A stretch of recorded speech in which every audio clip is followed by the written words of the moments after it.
Hi, I'm Shannon, Seery, an economist with Wells Fargo, and I'm joined today by my colleague, senior economist Tim Quinlan, to discuss the latest changes to our forecast.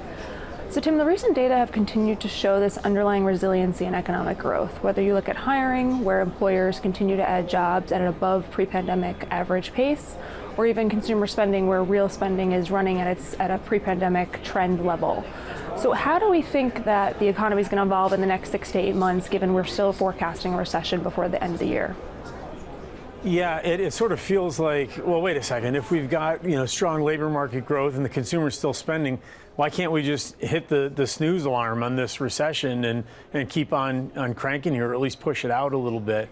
And we still have that recession call in place, despite the dynamics that you just described, because when you kind of examine things a little bit more closely, that narrative of strength doesn't hold up quite as well. So let's take consumer, for example. Yes, first quarter consumer spending was largely better than expected, but that owes a lot to a really big January increase. And admittedly, it was a strong month in January, but it's kind of surrounded by months that were either flat or down on either side of it. So January was the only month out of the last 5 that real spending actually increased. So we're kind of on a little bit of a downward trajectory since then, and consumer sentiment has really fallen out of bed in the latest print.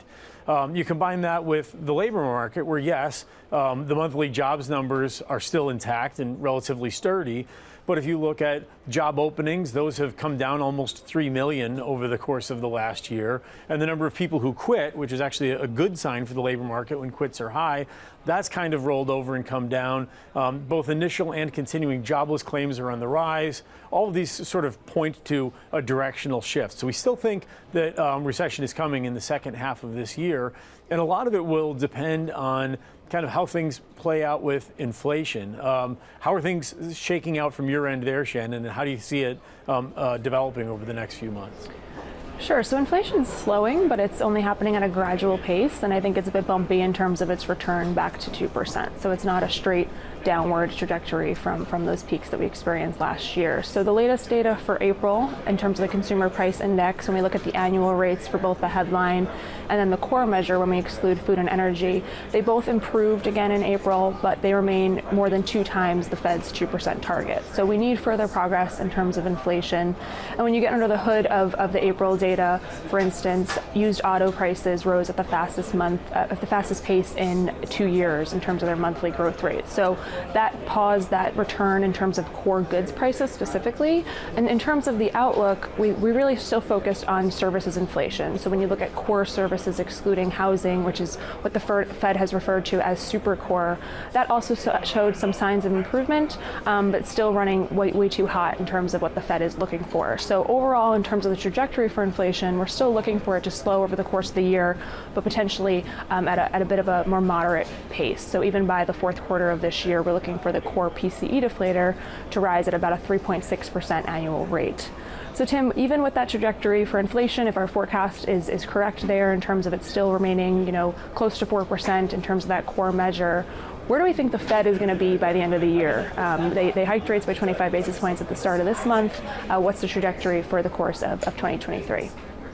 Yeah, we think that with that last hike that you mentioned, Shannon, that kind of is what we've characterized as a hawkish pause. So in short, we think that the outlook for the Fed here is more or less to kind of sit on its hands. That doesn't say that there's absolutely no more hikes to come in this cycle, but we think they're either at or near the end point of this tightening cycle. And the question now pivots to when they start easing rates. And the trouble with good news is it argues for more rather than less in terms of monetary policy, more tightening, higher rates rather than cutting rates and easing policy. So that's where some of the stronger data can be a little bit more vexing. So, for example, if you look at the resilience of the consumer and the labor market that we talked about, it seems like, hey, the rate hikes aren't really hurting these areas. Well, that may be true, but there are a lot of other parts of the economy where higher rate hikes are causing a lot of damage. The financial sector being the most obvious challenge there. Another one being the approach of the debt limit. We've hit the debt limit, and we've got these negotiations negotiations going on now over whether and how to raise the debt ceiling.